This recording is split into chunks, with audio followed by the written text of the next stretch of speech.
Bueno, muy buenas tardes para todos y todas. Un gusto tenerlos hoy, tenerlas con nosotros en este espacio que hemos programado desde el Instituto de Pensamiento Liberal y desde el Partido Liberal. Muy especial para ustedes, gracias a los que han podido sacar el tiempo para acompañarnos.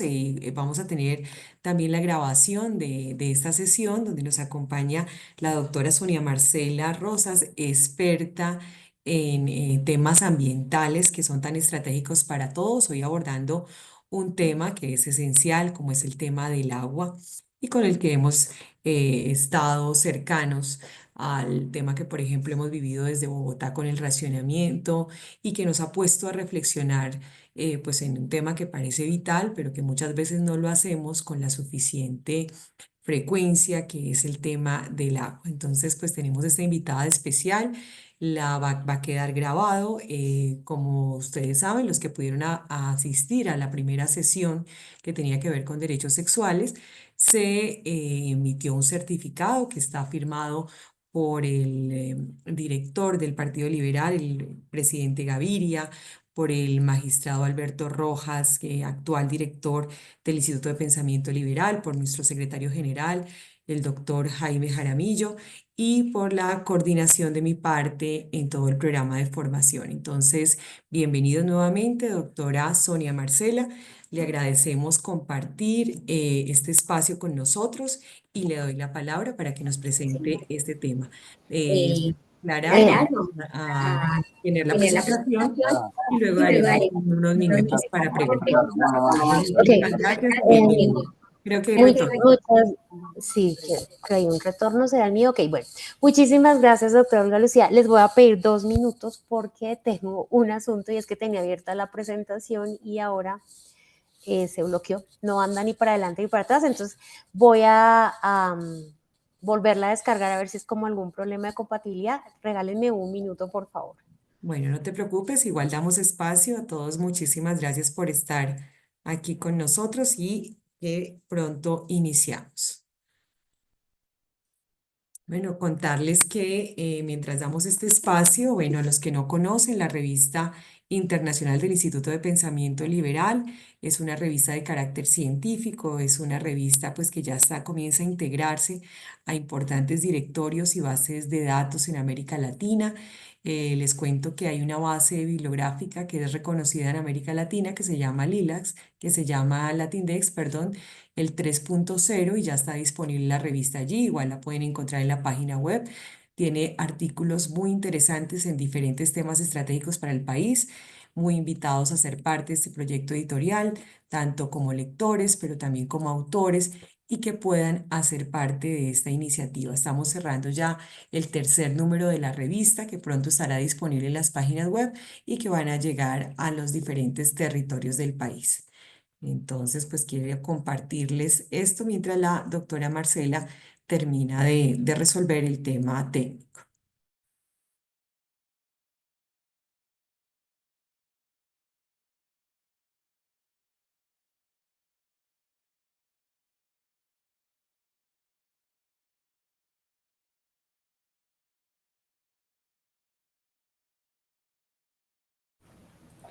Bien, listo. Bienvenidos de nuevo. Muchísimas gracias a todos los asistentes.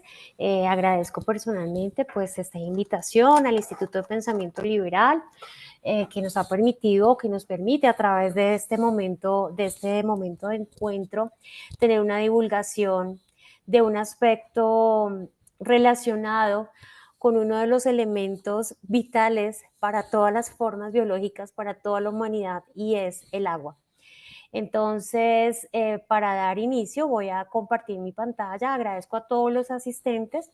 Al final de la presentación tendremos un escenario de intercambio, de preguntas, de comentarios, en el cual pues espero poder colaborar y que ustedes también hagan una retroalimentación a partir de su experiencia y del relacionamiento con estos factores que vamos a trabajar el día de hoy.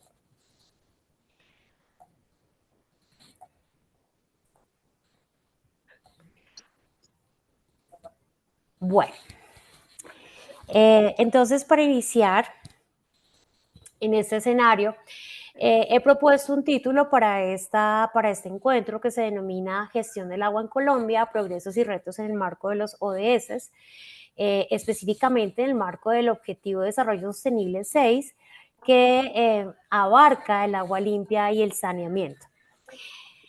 La naturaleza de hablar de la gestión del agua es un elemento que a veces se confunde con la administración del servicio del agua. Y cuando los objetivos de desarrollo sostenible replantean o Ah, reformulan la gestión del agua, vea, hacen estoy un viendo, lo compramos ejercicio, allá mismo. perdón, hay un micrófono abierto. Gracias, gracias. Hace un replanteamiento bajo el lema de no dejar ninguno atrás, de cuáles son esos ejercicios de gestión del agua que realmente tienen los países. Y sin embargo, a pesar de que genera un marco de indicadores, es un poco liberal el mismo Objetivo de Desarrollo Sostenible en permitirle a cada país identificar sus rutas específicamente en este objetivo. Y eso es algo que llama la atención y a través de lo cual fuimos trabajando en un marco de tiempo y de análisis de indicadores para poder encontrar cuáles son realmente los retos que como región y como país existen al tener un manejo un poco deliberado o de libre decisión por parte de los gobiernos, más bien de libre decisión por parte de los gobiernos, frente a la gestión del agua, que supera, por supuesto, las aplicaciones asociadas a un marco de administración, regulación de la misma. Bueno, entonces, ¿cómo vamos a trabajar este enfoque? El enfoque de esta presentación habla primero desde un análisis de la evolución frente al compromiso del cumplimiento de los objetivos de desarrollo sostenible y esto en el sentido que la medición se hace para una región. Entonces, la CEPAL genera un seguimiento de indicadores a través de unos mapas de calor con unas metas de cumplimiento y en el caso de lo que vamos a ver hoy, se tomaron datos que están asociados al reporte de los indicadores de la CEPAL al año 2023, que implica mediciones entre los años 2020 y 2022 y que abarcan el concepto para América Latina y el Caribe. Entonces, por lo tanto, corresponde un análisis de fuente secundaria donde utilizamos un comparativo de cumplimiento de indicadores para este objetivo específico, el objetivo número 6, y a partir de esto, entonces, se empleó una metodología agrupando porcentajes de avance respecto al objetivo 6 en sus 11 indicadores. Entonces, estos porcentajes de avance se clasificaron bajo la categoría de amenaza, de debilidad, fortaleza y de oportunidad. Los rangos para cada una de ellas, como ustedes lo pueden apreciar, fueron entre 0 y 10% para amenaza, 11 y 30% para debilidad, 31 al 60% para fortaleza y cuando los porcentajes de cumplimiento eran superiores al 60%, entonces ya hablábamos de un país en una condición de oportunidad frente al indicador. Para hacer un contexto un poco más claro, es esto lo que se puede observar en esta medición trazadora por parte de la CEPAL. Y si ustedes se fijan en este mapa, que es uno de los tantos que exponen estos resultados, hay tres dimensiones. Una dimensión en verde, que hace relación a que la meta se alcanzó en el tiempo establecido, o que es probable que se alcance con la tendencia actual al año 2030. La tendencia en color amarillo o naranja pueden apreciar la tendencia cuando es correcta, pero el avance es lento. ¿Eso qué quiere decir? Que las acciones están siendo oportunas, pero el avance en el logro del indicador es lento. Y la tercera, cuando la tendencia de los resultados se aleja de la meta. Bajo esta misma dinámica es que se establecieron esas mediciones que ustedes pudieron observar anteriormente que se usaron en la metodología. Y fíjense que específicamente aquí ya en este resultado preliminar que arroja el análisis de la CEPAL al año 2023, muestra cómo hay dos indicadores que definitivamente su tendencia se aleja de la meta y que lo más probable es que esos indicadores no se logren en el año 2030. Fíjense que no hay una meta alcanzada o que se alcance con la tendencia actual, lo que quiere decir que para el indicador 6 del agua y saneamiento básico, aunque las políticas y las acciones sociales y las acciones gubernamentales tienen una tendencia correcta, el avance va a ser demasiado lento y muy probablemente en muy pocos de los indicadores se logre la meta. Este primer panorama no es que quiera hacer un panorama desalentador. Lo que sucede es que estamos hablando de un recurso renovable que es el recurso más usado dentro de la misma actividad de sostenibilidad y de sustentabilidad. Y el asunto es que el concebirlo dentro del escenario de sostenibilidad y de sustentabilidad genera muchísimas distancias frente, sobre todo, a procesos de economía circular del agua, frente a procesos de cómo mejorar actividades extractivistas, frente a procesos agrícolas, frente a mejoramiento de producto pecuario, porque son aquellas fuentes que más consumen al recurso hídrico. Entonces, en un contexto global, estos son, digamos que los 4 aspectos más críticos que existen frente al agua en términos de su gestión. Como les digo, todo el enfoque está desde la perspectiva de gestión y la falta de saneamiento es quizá el principal de los elementos respecto a la gestión en conexión con la salud humana, animal y el bienestar de las plantas. Aquí quiero enfatizar en un concepto global que se denomina el concepto One Health, y el concepto una sola salud involucra esa triada, ¿no? Involucra el bienestar animal, involucra el bienestar de la naturaleza representado principalmente en el suelo y las plantas, por supuesto el agua, y el bienestar físico de los humanos o la salud de los humanos. Fíjese que en ese concepto de triada del One Health, la falta de saneamiento empieza a ser una conexión de barrera frente a la posibilidad de tener salud en cualquiera de esas 3 esferas, tanto la salud del suelo como la salud de las plantas, como la salud de los animales y la salud humana. Y la falta de saneamiento sí obedece a un proceso de infraestructura. Entonces, esa gestión asociada a la falta de saneamiento y sus problemas tiene que ver con temas de política y de administración dentro de la gestión. Por otro lado, tenemos los escenarios de desigualdad en el acceso. Las barreras de acceso al agua son complejas porque, por ejemplo, Colombia es un país muy rico en fuentes hídricas, pero el 70% de la fuente hídrica de Colombia se maneja dentro de la cuenca del río Magdalena. Y sin embargo, allí hay una gran afluencia de contaminación, no solamente biológica, sino también química, y una desigualdad en el acceso, es decir, la falta de acceso al recurso potable en las regiones aledañas a la mayor cuenca, y así mismo sucede con los que están asociados a la cuenca del Orinoco, del Amazonas.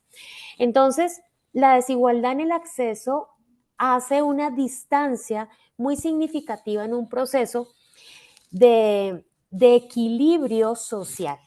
Entonces, el equilibrio social y esa desigualdad en el acceso, si bien le pertenecen a elementos de política, también le pertenecen a elementos de gobernanza. Y, por supuesto, a un elemento vital dentro de este análisis, que además es muy importante que lo haya tomado los Objetivos de Desarrollo Sostenible como indicador, y es la brecha de género en este tema.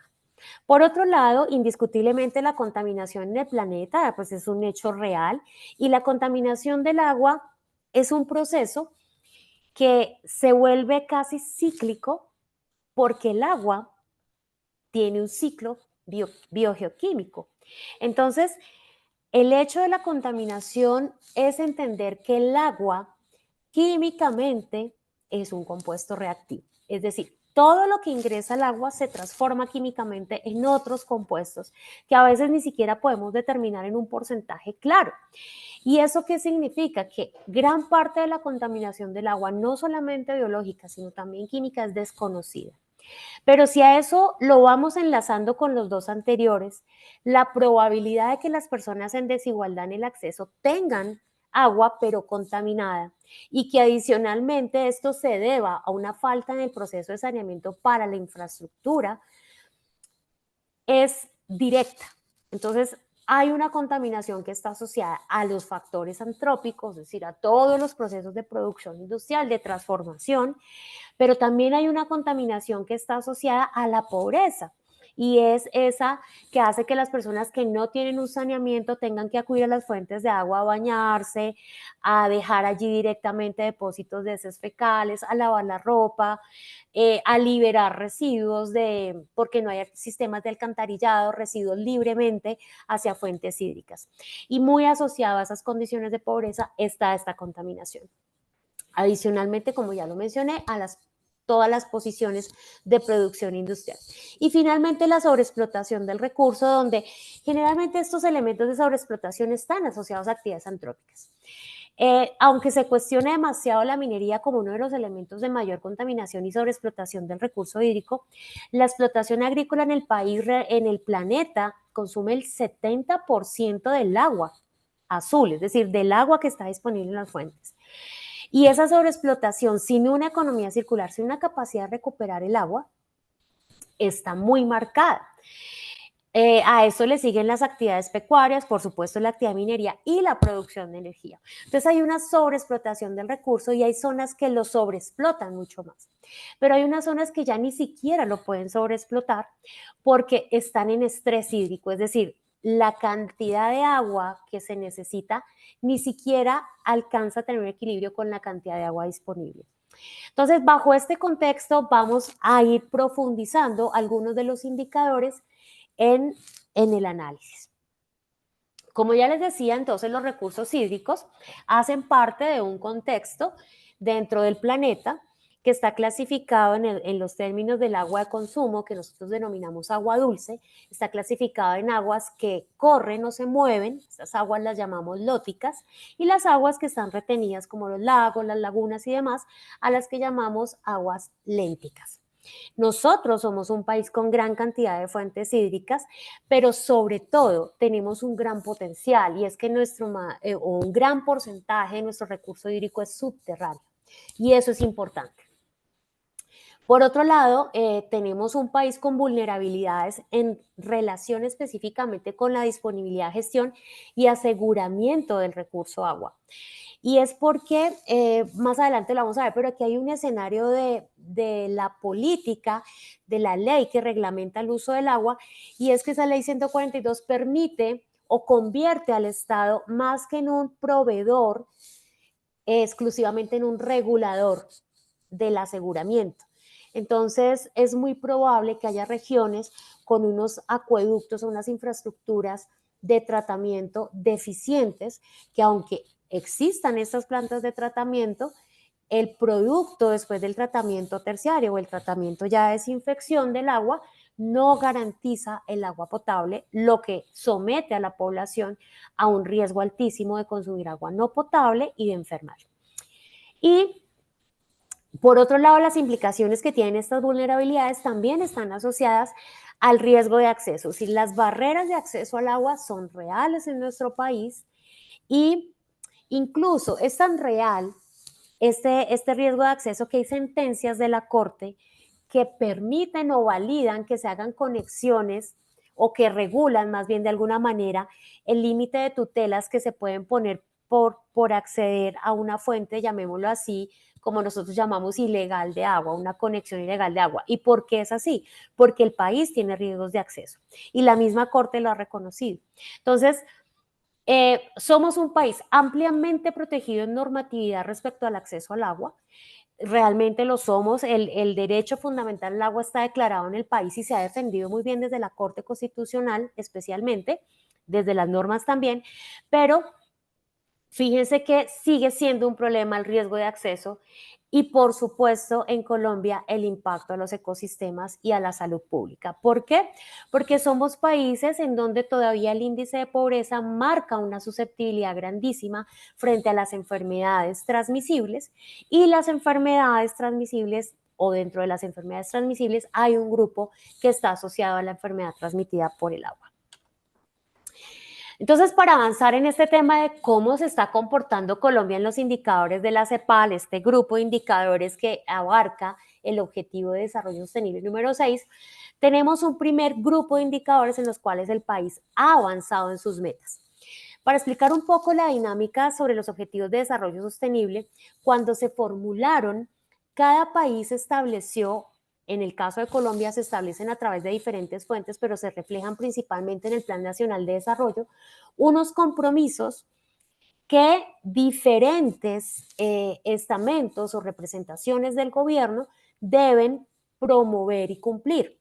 Principalmente en el país tenemos obviamente al Ministerio del Medio Ambiente, al IDEAM y a otros institutos como observatorios y corporaciones autónomas que facilitan el parametrizar estos indicadores, que nos permiten decir si estamos cerca o lejos de estas metas. En el caso del indicador 611, que es el indicador de agua potable gestionada sin riesgos, Colombia, frente a la región, está muy avanzada en un 80%.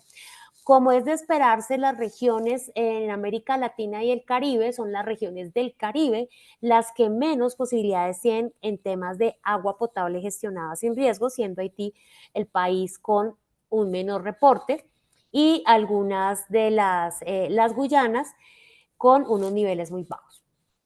En el indicador 6.21, saneamiento básico y lavado de manos, Colombia ya ha logrado un 80% en el reporte sobre la posibilidad de que sus habitantes tengan acceso a agua potable con lavado de manos dentro de una infraestructura. Esto es importante reconocerlo, es decir, que haya infraestructura. En el indicador 6.61, conservación de ecosistemas hídricos, Colombia ha sido abanderada en Latinoamérica, especialmente por declarar zonas sin explotación minera, y esto le ha beneficiado la conservación o destacarse dentro del logro de la meta de conservación de ecosistemas hídricos y las áreas de reserva natural que en general ha declarado el país y que cada vez son más o que cubren más extensión, ha favorecido el logro de este indicador. Por otro lado, tenemos el indicador 641, que es el uso eficiente de los recursos hídricos. Aquí vamos en un 60% muy homogéneo con toda la región. Y esto corresponde a que frente al dato base, es decir, frente a la línea base del indicador, Colombia ha ido avanzando en no desmejorar el porcentaje del uso de agua en las actividades extractivistas o de producción. En el indicador 642, el nivel de estrés hídrico, Colombia está en un 60% de avance. Colombia no está en la región, pertenece al último grupo de nivel hídrico dentro de la región de estrés hídrico, perdónenme, dentro de la región de América Latina y el Caribe. ¿Eso qué quiere decir? Que Colombia apenas en un 10% podría considerar que tiene estrés hídrico. Sin embargo, aquí hay que anotar que hay estudios donde al hablar ya de la desertificación, es decir, de la pérdida del suelo en su capacidad biológica y en su capacidad bioquímica, se están induciendo unos niveles de estrés importantes en algunas regiones del país. Y por otro lado, el subindicador 6A1, que es la asistencia oficial para el desarrollo del agua, Colombia ha avanzado mucho en su normatividad, pero especialmente en un elemento de gobernanza, que es los planes de ordenamiento de manejo de cuencas. Y eso le ha permitido a Colombia avanzar en este indicador. Por otro lado, pues también tenemos la cara no amable de los indicadores frente al cumplimiento. Aquí tenemos al indicador 631, al indicador 651 y al indicador 652. ¿De qué tratan estos indicadores? El primero habla del tratamiento de aguas residuales en Colombia. Colombia sigue siendo un país en donde la infraestructura para la recuperación y el tratamiento de aguas residuales sigue siendo deficiente. ¿Esto por qué? En algún momento lo mencioné, está muy asociado a la delegación, ¿cierto? De quien ofrece la infraestructura y el servicio, al tipo de redes a través de los cuales se distribuye el agua principalmente. El segundo indicador, el 651, la gestión integrada de cuencas en Colombia. Colombia no ha avanzado, a pesar de que anteriormente dije que Colombia ha formulado los planes de manejo de ordenamiento de cuencas. Colombia no ha avanzado en la ejecución, es decir, avanzamos muchísimo en la formulación de planes, pero las acciones de ejecución aún siguen siendo lentas. Por lo tanto, allí estamos muy cerca del 20%. Y el indicador 652, que es la cooperación transfronteriza en Colombia, Digamos que es un indicador que al ser transfronterizo no solamente depende del país, depende de los acuerdos bilaterales. Colombia ha hecho acuerdos bilaterales muy importantes con Ecuador, con Perú y con Brasil. Aún así, esa cooperación parece quedarse formulada, al igual que con los FONCAS, pero las acciones de ejecución se vuelven un poco lentas en acción a que a los cambios dinámicos de la región. Propiamente, esos son cambios de la política de la región. Entonces vamos a entrar a hablar del estrés hídrico. Les decía que el estrés hídrico hace una relación sobre el agua dulce, toda el agua dulce disponible que tiene una región frente y que usa, ¿cierto?, para su transformación frente a todo el recurso hídrico renovable. Eso quiere decir que esa relación puede tener una restricción o puede estar controlada de alguna manera si los países en la región establecen unos límites frente al uso del agua. Entonces aquí en esta gráfica lo que ustedes pueden observar son los elementos que más caracterizan esa restricción. El primero, la agricultura. La agricultura, sin lugar a dudas, es una tarea muy noble, es una tarea que a nivel de Latinoamérica y especialmente en Colombia no alcanzó un nivel de tecnificación muy alto y aún se conservan los patrones de tradición frente a la agricultura. Pero la agricultura indiscutiblemente consume muchísima agua. En realidad, en Colombia, después de la producción de energía, esta es la actividad que más agua consume. ¿Y esto a qué se debe? Precisamente a las prácticas de riego ineficiente. Las prácticas culturales de la agricultura hacen unos escenarios que generan riesgo frente a su uso. Voy a poner un ejemplo. La cuenca media baja del río Bogotá es la principal fuente para el riego de los suelos de hortalizas, que es principalmente lo que se siembra en esta zona.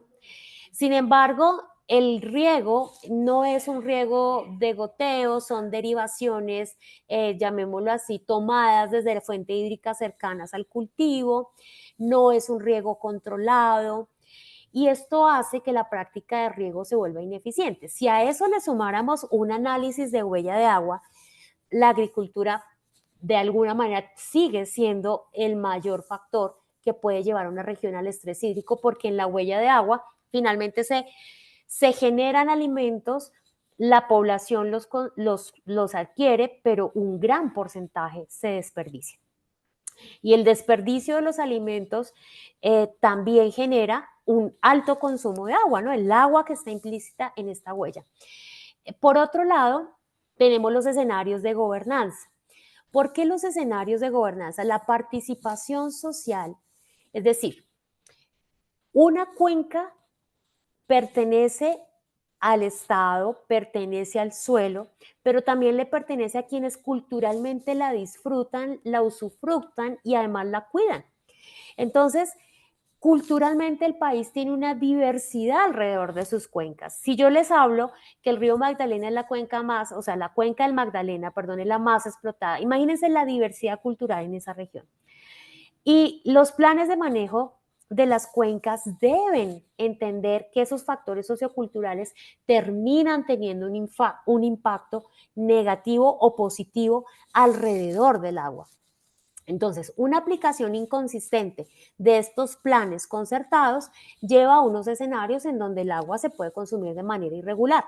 Esto asociado a una falta de coordinación entre las entidades responsables alrededor de la cuenca. Indiscutiblemente la pérdida de biodiversidad muy asociada también al cambio climático, y una de las observaciones que se pueden hacer aquí desde el estrés hídrico es que hay un elemento de la normatividad frente al agua que desconoce un poco la normatividad frente a la biodiversidad, o sea, no están articulados completamente. Y al no estar articulados, también hay un impacto negativo desde la pérdida de biodiversidad y, por supuesto, la deforestación. O sea, la deforestación, la pérdida de cobertura vegetal en el suelo es un factor que impacta directa, negativamente, pero también permanentemente al país en términos de ponerlo en riesgo frente al estrés hídrico. Y finalmente, la contaminación del agua, el desvío de los cursos de agua y la minería ilegal. Fíjese que la actividad minera extractivista sí es una de las terceras acciones frente a las cuales la gestión del agua o frente a las cuales puede haber un impacto de la gestión del agua, pero es realmente la minería ilegal la que genera el efecto más nocivo porque contribuye a la contaminación del agua y al desvío de los cursos de agua. Al generar esos desvíos y esa contaminación, se acidifican las fuentes de agua y finalmente terminamos en una pérdida del cuerpo de agua por un proceso que técnicamente se denomina eutrofización, pero que por otro lado también está asociado a la acidificación. Entonces, la generación de ácidos que van a llegar a estos cuerpos de agua y que irremediablemente generan un impacto. Y para profundizar sobre este impacto de la minería ilegal, fíjense, esta es una gráfica tomada del diario La República en el año 2015. Y en el año 2015, si ustedes observan los puntos lila corresponden a municipios con minería ilegal y presencia de un grupo que eran las FARC en ese momento. Los rojos pertenecen a minería ilegal asociada al grupo del ELN y los grupos que ven como en un tono un poco más sepia son municipios con minería ilegal y BACRIM. Fíjense la distribución tan significativa por la minería ilegal, solapando los impactos directos de una minería organizada. Y no hay un número significativo de títulos mineros en el país de acuerdo a la Agencia Nacional Minera, aproximadamente 9.000, pero fíjense en algo. Hay 186 municipios afectados por oro, que son los que se ven en amarillo. En gris profundo pueden observar los que están afectados por el carbón, que pues sabemos se da como entre la zona del norte del país. Y en azul claro, en la región oriental, los municipios afectados por coltán. Esto por la explotación normal, bajo un título minero, bajo acciones de control, de instalación de mina, de cierre de mina. Pero fíjense el impacto de la minería ilegal, o sea, está muy marcado en el país. Y esa minería ilegal sí tiene un proceso de daño por los factores mencionados anteriormente. Entonces, frente al estrés hídrico, Colombia tiene varios elementos que permiten leer un futuro para conservar ese mínimo de estrés hídrico que tenemos ahora. En primer lugar, la resolución 1256 del 2021, que permite que las aguas residuales sean tratadas y es decir, que se puedan usar aguas tratadas en la agricultura. Aquí hay un factor clave. El riego también transmite enfermedades, es decir, a través del agua de riego yo puedo enfermar a las plantas o puedo generar una infección a nivel del suelo, porque pues transmite vectores o microorganismos que pueden enfermar las plantas, virus, hongos, levaduras, bacterias. Sin embargo, el gran avance en la resolución 1256 es que establece unos límites de reconocimiento para esas aguas residuales, introduce en el país un tema de economía circular del agua, cosa que es muy positiva porque, como ya expliqué, es una de las principales fuentes de explotación del recurso. Así que esta resolución definitivamente apoya esta lectura del estrés hídrico y facilita un avance frente a este proceso agrícola. En 2022, también ya a nivel global y el país en algunos sistemas productivos introduce sistemas de riego por goteo basados en el Internet de las cosas. El entrar a este Internet de las cosas a través de un riego por precisión hace que el consumo de agua sea mínimo. Y entonces aquí se integran muchos factores. Por ejemplo, sistemas de información geográfica que me van a permitir determinar específicamente en qué momento puede entrar un suelo en el punto de riesgo por criticidad de agua, un punto de marchitez. Inmediatamente puedo lanzar un goteo específico por un tiempo determinado. Eso es clave y el país ya lo está desarrollando dentro de determinadas cadenas productivas. ¿Y qué se espera en el 2050? Realmente el Banco Mundial espera que a 2050 haya una reducción del 6% del Producto Interno Bruto debido al estrés hídrico, porque en regiones donde está mucho más marcado, va a ser un problema de sustentabilidad y un problema que también va a estar asociado a la seguridad alimentaria. Bueno, pasando entonces, saliendo del estrés hídrico y pasando al entorno de la salud, es decir, a esa gestión del saneamiento, que era uno de los contextos que poníamos, pues el riesgo sanitario en Colombia es del 27%, es decir, hay un 27% de probabilidad de que el agua que se consuma en determinadas regiones tenga un riesgo para la salud y 6% de esas regiones, que son aproximadamente 4 o 5 municipios del país, en los departamentos del Casanare, del Valle del Cauca, eh, del Tolima, puedan generar una condición que se llama que el agua es inviable sanitariamente, es decir, no se puede consumir. Y hay regiones importantes como por ejemplo Rovira en el Tolima, San Juan del Chocó, Villarrica, que tienen unas características de acuerdo al índice de calidad del agua, el IRCA, que la hacen inviable sanitariamente.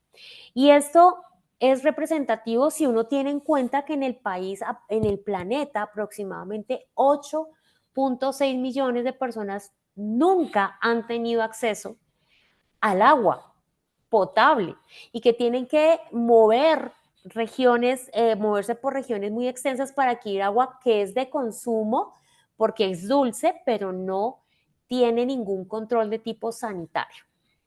Eso es una cifra muy alta, pero el país también tiene aquí unos valores importantes frente a la posibilidad de que todavía hay gente que consume agua inviable. O sea, esto es un tema de sanidad importante.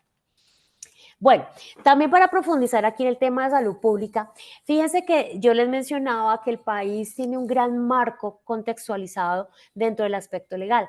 La Corte Constitucional hace en las tutelas que se asocian al uso del agua y al derecho del agua, fíjense que hace un tema de conexión.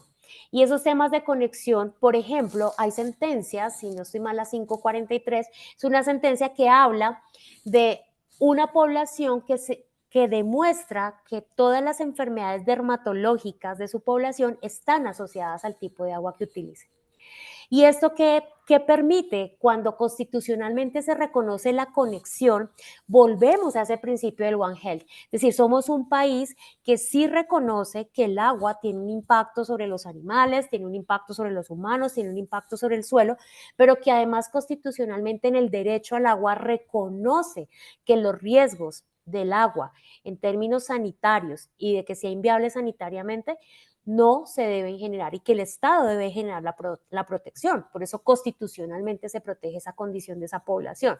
Entonces, el escenario de salud pública termina siendo un poco ambivalente porque el acceso al agua potable está asociado a la infraestructura. Y como ya les dije, la infraestructura está designada o está asociada a terceros que la administran.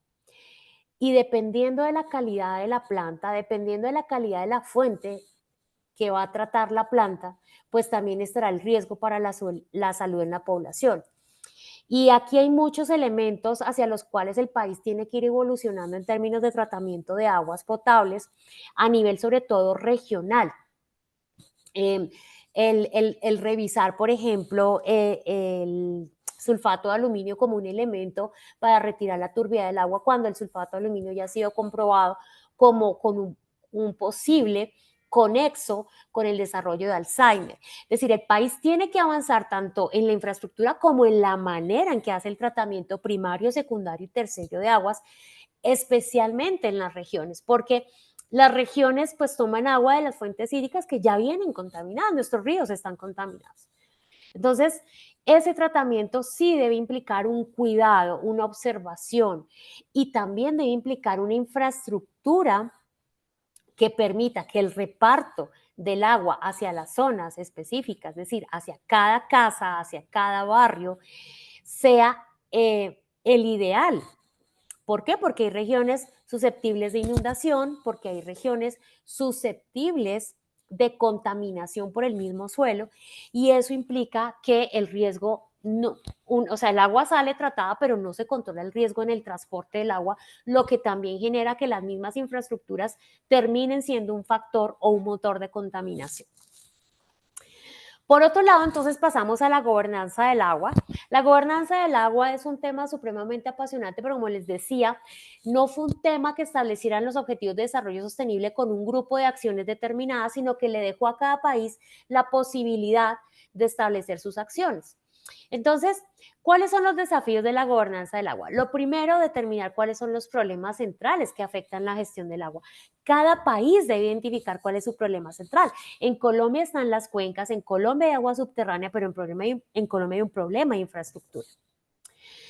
Y de administración, manejo, delegación y control de la infraestructura.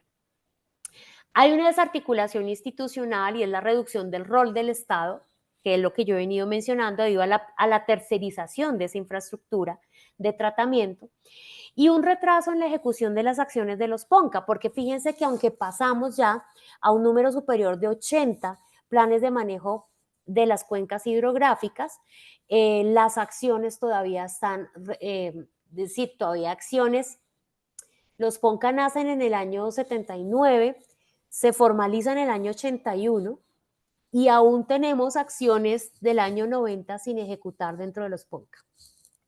Son muy lentas las ejecuciones de estos planes. Entonces, acá hay algo muy oportuno y es que se genere una ley de aguas que permita un enfoque de la participación comunitaria.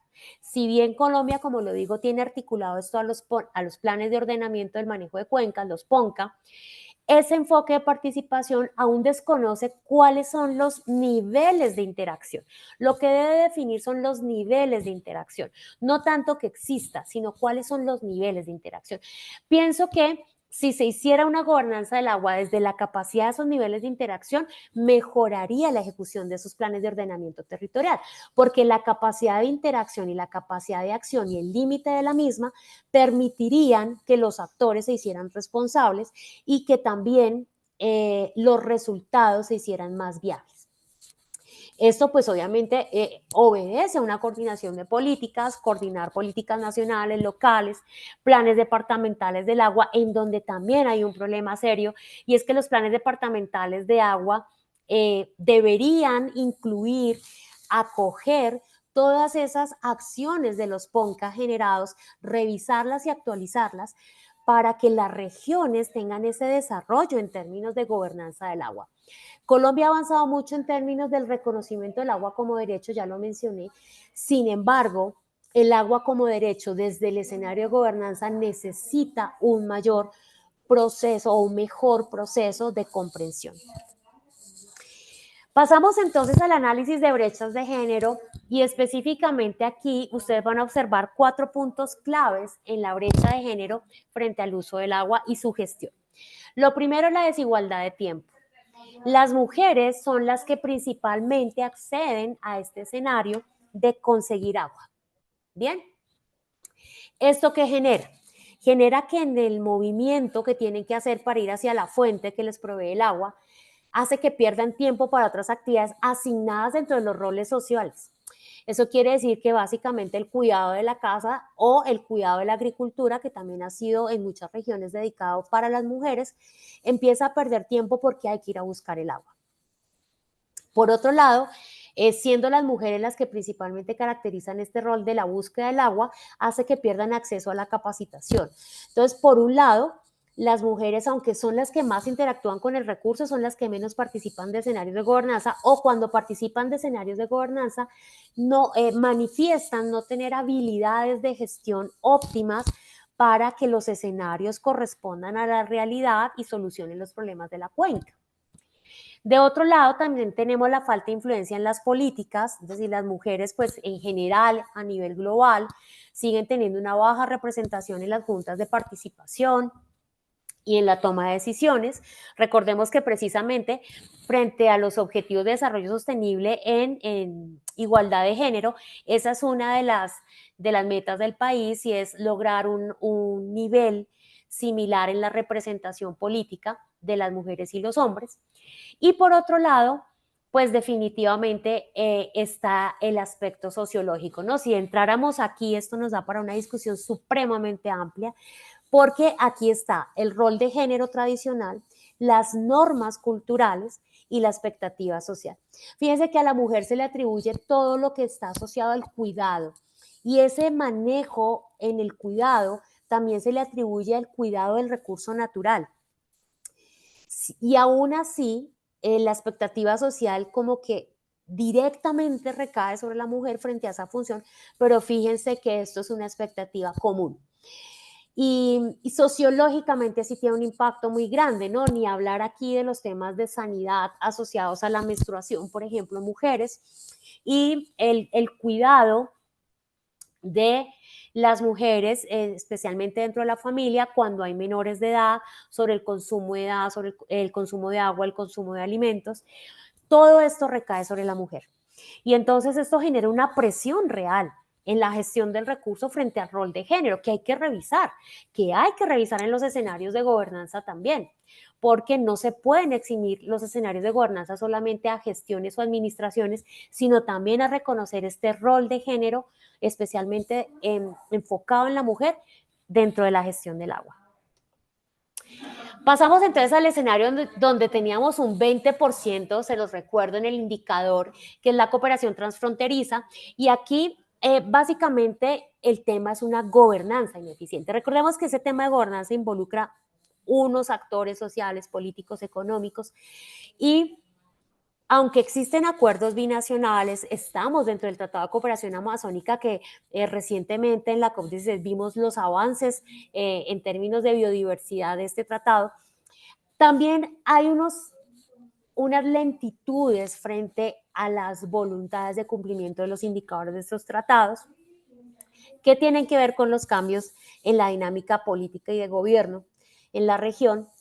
Unos riesgos económicos, porque aquí sí hay algo importante mencionar, los intereses económicos y el riesgo de privatización, y es que el agua de la frontera pues también tiene un límite, ¿no? Entonces nosotros conocemos ese límite, pero también podría haber actividades allí que pongan en riesgo que ese límite transfronterizo genere una privatización del uso del agua. Y esto ya está sucediendo también en un escenario de la minería ilegal. La minería ilegal en zonas transfronterizas hacen que incluso se puedan explotar, por ejemplo, en Colombia, fuentes que no le pertenecen al país o viceversa. Ese es un riesgo que puede haber y es un riesgo que afecta a la gobernanza transfronteriza. Entonces, allí tenemos afortunadamente nosotros un aparato de cuidado de las fronteras, muy bien manejado por la Armada, por el Ministerio y demás, pero es un riesgo real, es un riesgo latente. También tenemos unos desafíos operativos frente a la implementación del cuidado de estas cuencas, pero especialmente con el agua subterránea, ¿no? Les decía que Colombia es un potencial en agua subterránea y hay muy bajos porcentajes de acuerdo operativo frente a si sucediera una crisis, cómo se explotaría el agua, cómo se harían esos manejos en el agua transfronteriza o en aguas binacionales, ¿cierto? En aguas que se comparten.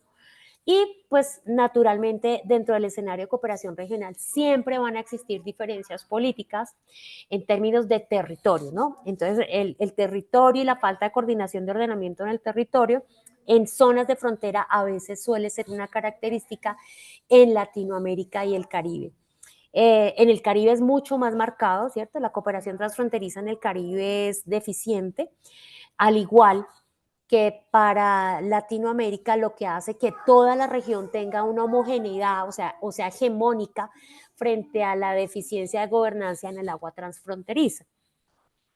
Entonces, ya entrando al cierre de estos análisis donde hemos visto los factores que influyen, también tenemos que ver los factores que en este momento dan un proceso de innovación y de luz al manejo del agua, que en este caso es la economía circular del agua en Colombia.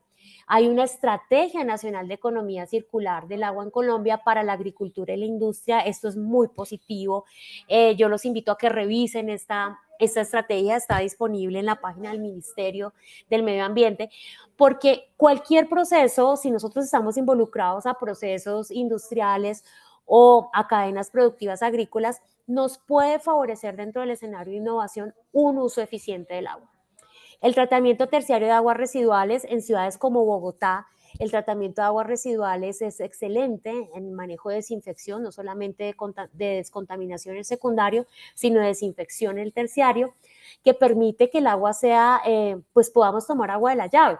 Recientemente también, pues, como lo mencionaba la doctora Olga Lucía al principio, tuvimos unos efectos muy negativos frente al racionamiento, frente a la disponibilidad por el racionamiento, pero fíjese que la disponibilidad está asociada eh, a la disponibilidad de agua en los embalses, pero estos cortes de agua que también generaron unos movimientos significativos hacia adelante y hacia atrás, es decir, un corte, libero para que la infraestructura vuelva y arrastre material, también nos puso en riesgo, a pesar de que nuestra agua es avanzada en términos de, o es potable y segura, este arrastre de las estructuras cada vez que volvía y se iba la presión del agua nos puede poner en riesgo. Y el decreto 1090-2018, que es un decreto que nos permite identificar cuál es la regulación del uso eficiente del agua. Aquí incluso se establecen unos valores límite muy interesantes, lo que hace que el país tenga un amparo frente al manejo de la gestión del agua, no solamente su administración. Entonces, vuelvo y digo que Colombia está en un claro oscuro entre la administración del servicio, toda la infraestructura de saneamiento, pero también frente al derecho al acceso al agua. Si Colombia se ha protegido y ha generado para sus ciudadanos un acceso al agua en términos importantes, en términos de la normatividad, de la política y de la acción constitucional.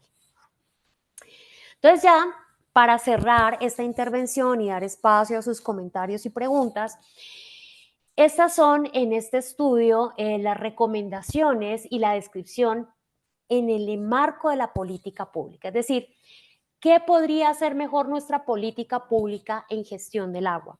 Primero, una política que enmarque la inversión en infraestructura, especialmente en tratamiento de aguas residuales, para que tengamos al menos un 60% de las regiones con una tasa de tratamiento que garantice agua potable. Es decir, que me la pueda tomar de la llave sin ningún, de la infraestructura que nosotros llamamos llave, sin ningún problema. Un combate a la minería ilegal que se asocia a, a estos procesos transfronterizos que ya les mencionaba, en los cuales estamos en riesgo. Y aquí, pues, indiscutiblemente ya nuestras Fuerzas Armadas hacen parte de ese control, pero es necesario que nosotros lo visibilicemos. La gobernanza inclusiva, y esto, pues digo yo, hay que hacer, debería hacerse una revisión a esta ley 142 y mirar cómo se fortalece la participación comunitaria en la asignación de ese tercero para la regulación del agua. El enfoque de género, que serían estas cuotas del 50% en estos planes de ordenamiento, en estas juntas alrededor del agua, dentro de los territorios, para promover la igualdad de género. Y finalmente en la cooperación regional, estos acuerdos con Panamá y Venezuela principalmente, que es donde tenemos un importante número de acuíferos compartidos, en donde aún todavía no existen acuerdos claros, acuerdos de manejo claros. Entonces, bajo estos elementos de inversión, combate a la minería ilegal, gobernanza inclusiva, enfoque de género y cooperación regional, cierro esta presentación. Deseo que todos hayan tenido un contexto sobre el amparo que tenemos los colombianos frente al derecho al agua, pero también sobre los elementos de gestión que son invisibles para nosotros en algunos momentos y que debemos y estamos llamados a ser visibles desde el escenario de la gobernanza. Muchísimas gracias, doctora Olga. Aquí simplemente para cerrar algunas estrategias. El potencial de recursos hídricos que tiene Colombia favorece que mejoremos técnicas de innovación frente a su extracción subterránea en el caso que la necesitemos. El tratamiento de agua, es necesario mejorar las instalaciones en el país, generar los escenarios de gobernanza de agua, hacer las integraciones de agendas bilaterales, binacionales o regionales y seguir garantizando el acceso al agua como un derecho fundamental para todos los colombianos. Esta pregunta se las dejo para que desde su rol en la sociedad, el que desarrollen abogados, congresistas, promotores sociales, lo que sea, podamos revisar cuáles serían esas políticas que priorizarían a las comunidades más vulnerables para asegurar ese derecho constitucional al agua. Muchísimas gracias, doctora Olga. Muchísimas gracias, doctora Sonia Marcela. Realmente le agradecemos por su participación de parte del Instituto de Pensamiento Liberal, el Partido Liberal, por esa generosidad en compartir el conocimiento. A todos nuestros asistentes, muchas gracias. Les agradecemos poner las preguntas en el chat y o levantar la mano. Tiene la mano levantada y le doy la palabra a Lucy Daniela Erazo. Les pedimos ser muy puntuales en las preguntas, ya que pues en el tiempo nos hemos extendido unos minutos. Buenas tardes para todos y todas. Bueno, soy Lucy Erazo, presidenta de la Asamblea de Juventudes Liberales del Departamento de Sucre. Pues en realidad no iba a responder la pregunta, simplemente quería hablar sobre la problemática que estamos viviendo en el Departamento de Sucre, pues también gracias a la minería ilegal y a las inundaciones que estamos viviendo. De hecho, más de 800.000 hectáreas inundadas y contaminadas con mercurio, que no solamente afectan la flora, la fauna, sino que pues también ya se ve reflejado en las personas.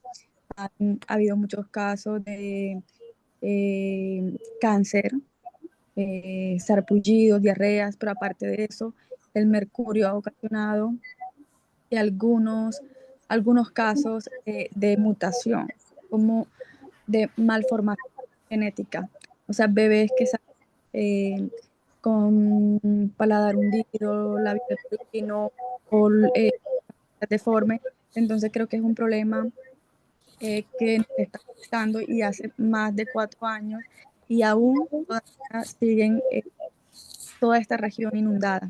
Simplemente era como para comentar esta problemática y bueno, pues muchas gracias por el espacio.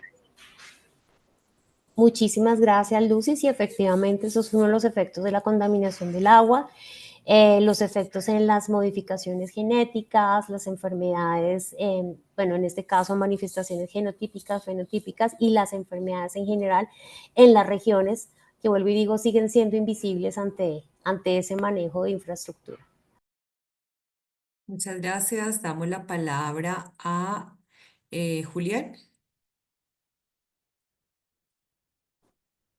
Julián, tienes la palabra. Buenas tardes, muchas gracias, doctora Hostos. Buenas tardes. Mi pregunta está determinada a algo que la expositora lo puso de una manera muy clara, los límites en el uso del agua. Yo soy profesional del área de la salud y vemos que muchos de los consultorios, tanto médicos, odontológicos, laboratorios microbiológicos, entregan el agua con cierto grado de contaminación de metales pesados, sustancias ácidas, virus, bacterias, y no vemos que exista ningún tipo de política para que la entreguemos de forma correcta. Quisiera saber la opinión de la expositora respecto a este tema. Gracias. Bien, Julián. Bueno, sí existen una normativa. Lo que sucede es que estas normatividades están ajustadas un poco a dos tipos de situaciones. Por un lado, existen sí los límites sobre la disposición de aguas finales en cualquier proceso industrial, y hay que considerar pues que los procesos clínicos, en este caso odontológicos, hospitales y demás, también tienen unos límites sobre descargas. Y debería ser una obligatoriedad el tratamiento previo a la descarga. Sin embargo, sabemos que estas infraestructuras no la tienen todos los hospitales y la han adquirido principalmente, Julián, entidades privadas que se normalizan dentro de la responsabilidad social ambiental, la responsabilidad social o las normas ambientales de tipo ISO. Entonces, la ISO 14001. Entonces, cuando las entidades empiezan a priorizar la calidad ambiental dentro de una norma como la 14001 o las normas de responsabilidad social, entonces empiezan a manejar estos procesos de control de descargas, pero evidentemente, Julián, no solamente a nivel del agua, sino a nivel del residuo sólido que va al agua, porque en el país todavía hay regiones donde muy cerca a las cuencas hidrográficas ustedes pueden encontrar residuos sólidos hospitalarios tirados por un mal manejo en los residuos. Colombia es clara en la normativa del manejo del residuo hospitalario y demás, pero digamos que en el nivel de descarga no hay un control y eso debe ser una decisión social de la institución o del profesional para el manejo de sus descargas hídricas. Pero es muy importante, Julián, que esto se promueva desde los mismos grupos o asociaciones, en el caso de todos los profesionales de la salud que trabajan de manera independiente, ¿no? Que no están asociados a una infraestructura hospitalaria, por ejemplo. Muchísimas gracias. Damos la palabra a Adolfo Navarro. Buenas tardes. Eh, Doctora, más que todo, de una pregunta quisiera como que dar una sugerencia. O sea, quisiera que de pronto cuando se habla del manejo del agua como recurso, eh, nosotros como comunidad, pertenezco a la comunidad afrodescendiente, pero también he estado presente cuando hacen convocatorias en comunidades indígenas. Son comunidades que están extensas a toda clase de enfermedades.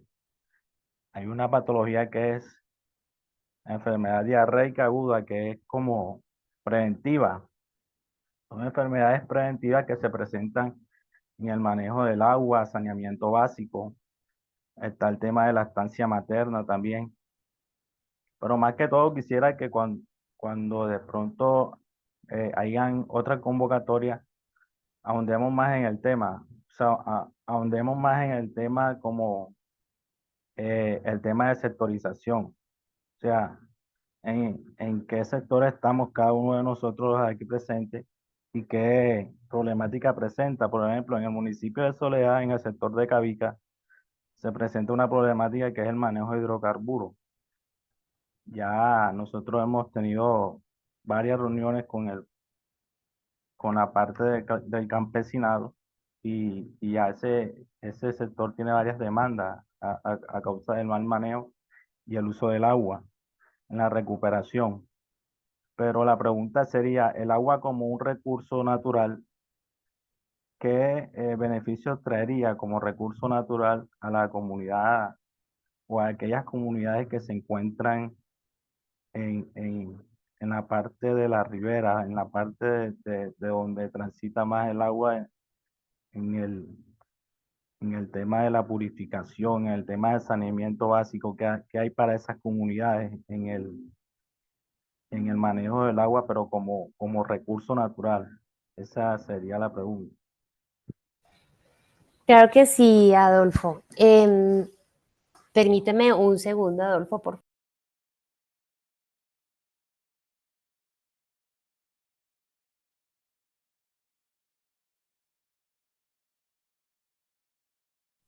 Bueno, recordarles Bueno, mientras ya no responde, perdóname, no, les iba a pedir el favor, antes de que se desconecten, diligenciar el formulario para que les llegue a su correo electrónico la certificación de asistencia firmada por el director del Partido Liberal, el doctor César Gaviria, el director del Instituto de Pensamiento Liberal, el doctor Alberto Rojas, y nuestro secretario general, el doctor Jaime Jaramillo.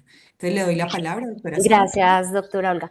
Bueno, Adolfo, sí, efectivamente, como yo lo mencionaba y como usted lo hace visible, la participación de las comunidades en el escenario de gobernanza sigue siendo un problema del país y como usted bien lo menciona, hay muchas regiones del país que no tienen unas posibilidades de acceso a agua potable, lo que significa que hay un mayor riesgo, tal como usted lo menciona, en los problemas de salud pública está la enfermedad diarreica aguda, que sigue matando a personas. De acuerdo al Instituto Nacional de Salud, aproximadamente 7.000 personas pueden morir en el país por enfermedad diarreica aguda.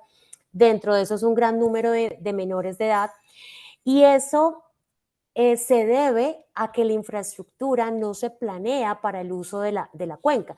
La cuenca en general provee el agua en su movimiento natural de río, de quebrada, bueno, o en el caso de la léntica, de laguna, ciénaga, pero Fíjense que el escenario acá es que cuando se aprovecha esa cuenca, al aprovechar la cuenca no se hacen los tratamientos de infraestructura que se deben hacer. Allí es donde falla el gobierno. Al tercerizar eso a los planes departamentales y los planes departamentales del agua no priorizar que las regiones tengan esa calidad del agua. Entonces, ese proceso de descentralización de la gestión del agua también ha generado que no se priorice para determinadas comunidades y que las comunidades no puedan sentirse seguras frente al acceso al agua. Es una realidad del país. Es una realidad del país, no solamente en la región Adolfo que usted menciona, sino en muchas comunidades en donde la infraestructura, como no está respaldada por un escenario turístico, por un escenario de gran densidad de producción industrial o de gran densidad poblacional, prácticamente no cuenta con esa posibilidad de tratamiento. Y aquí es donde lo invito, Adolfo, a que desde esos procesos que existen a nivel de los gobiernos departamentales, participar de esos planes de ordenamiento de manejo de cuencas y participar activamente de esos escenarios de política departamental del agua.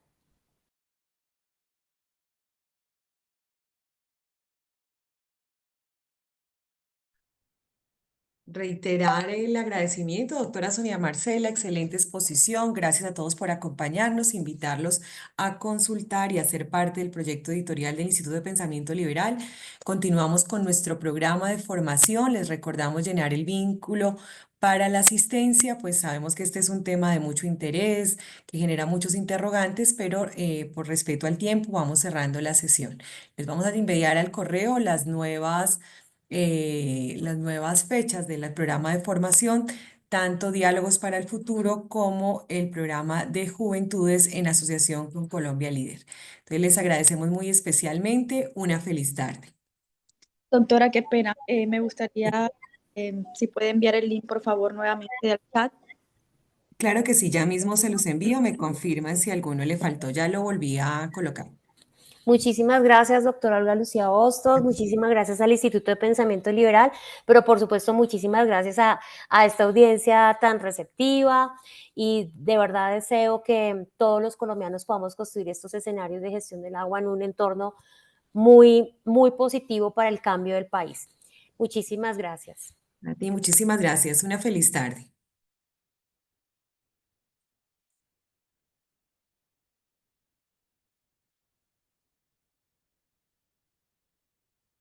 Lucy Daniela, ¿ya lo pudiste ver? No, doctora Olga, no lo puedo ver en el chat, no sé por qué. ¿Qué será? No sé cómo colaborarles. A ver, si alguien me puede ayudar también pegándolo, yo no, yo lo pego y lo pego, pero no. Ahí yo les pongo el link, solo es hacer clic, pero no sé por qué no.